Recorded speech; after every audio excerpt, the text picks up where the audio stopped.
What if you were afraid of nothing?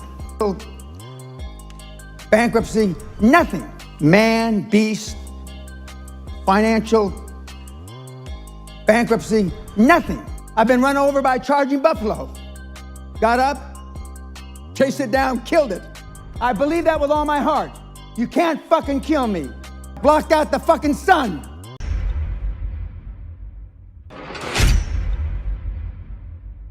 There are people on this planet, one of which is standing on this stage.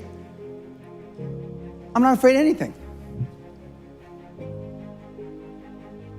I should be dead by now. I've been run over by a charging buffalo. Got up, chased it down, killed it. Killed a Kodiak bear with a knife. You can't kill me. I believe that with all my heart. You can't fucking kill me. I'm one of the last Neanderthal bad motherfuckers still around. And if you think I'm bad now, you should have seen me 25, 30 years ago when I bench pressed 400 pounds and I was like a fucking Rock of Gibraltar. Now I'm more, instead of 225, 6'1", Twisted Steel and Panther Piss, I'm more Panther Piss now than Twisted Steel. But back in those days, you know, I blocked out the fucking sun. Thunderbolts, I farted thunderbolts and blocked out the motherfucking sun. And the guys that are changing the world, that are introverts, not alpha males like me, Elon Musk thinks the same way. Warren Buffett thinks the same way. Bill Gates thinks the same way. Steve Jobs thinks the same way. Mr. Heineken that I thought the same way. There are people in this audience today. I'm not going to embarrass you by asking you to raise your hand. There are people in this audience today that have never been spanked by their parents. They've never been reprimanded by their parents. They've never got in a schoolyard fight. They wouldn't say shit if it was in their mouth. And you wonder why the country, the world's so up. I can see. And that's why I call you snowflakes. Because you melt under pressure. I can eat you 10 at a time in this room. And the guys that are 6-pack, 4% body fat, pill poppers, I can take 20 at a time.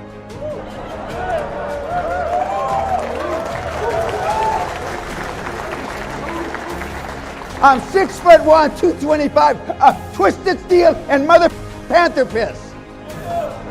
And I'm still this at 73. When I was 33, I killed the whole room.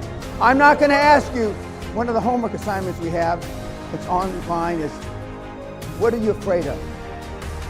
Some of you have a longer list of what you're not afraid of than what you're afraid of. Why? Because you saw what your parents were afraid of. You saw what your grandparents were afraid of. You saw what your older brother was afraid of, etc., etc., etc. I think the reason why the Martians or whoever is out there hasn't come because we're not worth the shit. Why bother with us?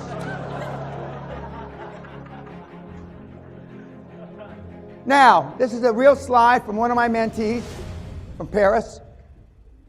He's so ashamed of being a snowflake and being raised by snowflakes. They have a society in Paris. They go once a month and they beat each other like this. That's a real slide.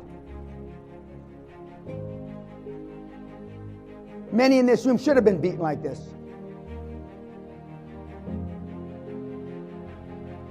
A lot of you are ashamed in this room about being a snowflake. You laugh about it, but laughing is a coping mechanism. You don't like being, you don't like having a dry weenie, and you don't like being a you know it. Jason is one of the best at what he does.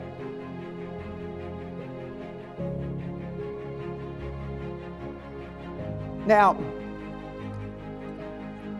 if you think that you're going to blend into society looking like a freak, whatever you're taking, if it's not addictive, give me some of this shit. I mean, so I can hallucinate as well. Life expands and contracts with courage through pain. Being successful at anything, for those of you that played sports in high school or college or whatever, you know the better trained teams normally won. best prepared teams normally won. How do you get prepared? Through practice, sweat, etc., right? Life, business, being an entrepreneur is no different. You got to practice being successful. I went over this seminar. I could give this seminar in a mother coma. I went over, for every minute that I'm up here, I practice 10 minutes. And I'm a world-class speaker. Can you say the same? When was the last time you practiced being successful? If ever. Unfortunately, kids, fear works. It's a shitty thing to say, but fear works. Mao Zedong proved it. Hitler proved it. Stalin proved it. And I can go down the line. Genghis Khan, fear works. I'm the alpha male dad he never had. And believe me, I don't need any more kids. That's a sad commentary that you got to come and listen to a psychopath guy in his 70s who's made a shit ton of money because you didn't have a dad that disciplined you. You didn't have a dad that was a good role model. That's sad. I'm indebted to my father for living. I just figured out what these things are here. I'm indebted to my father for living, but to my teacher for living well. Alexander the Great. That teacher was his mentor. This is not new shit, but nobody's teaching it, are they? I have no book.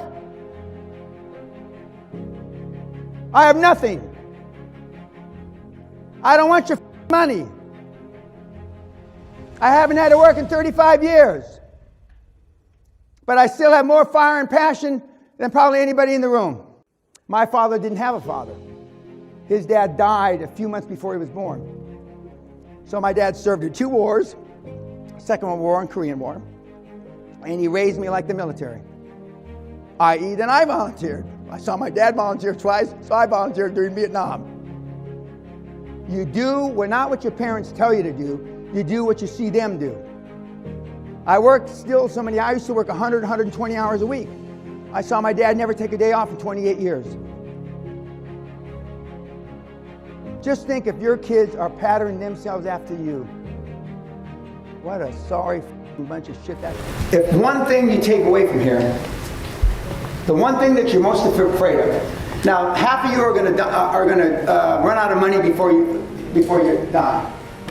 Now, I'd be afraid of that. That's what I'd be afraid of. But that's not my problem. And hasn't, for 35 years, that hasn't been my challenge. And my challenge now is to get as many of you meatheads across the goal line as I can before I hang it up. Once you become fearless, life becomes limitless.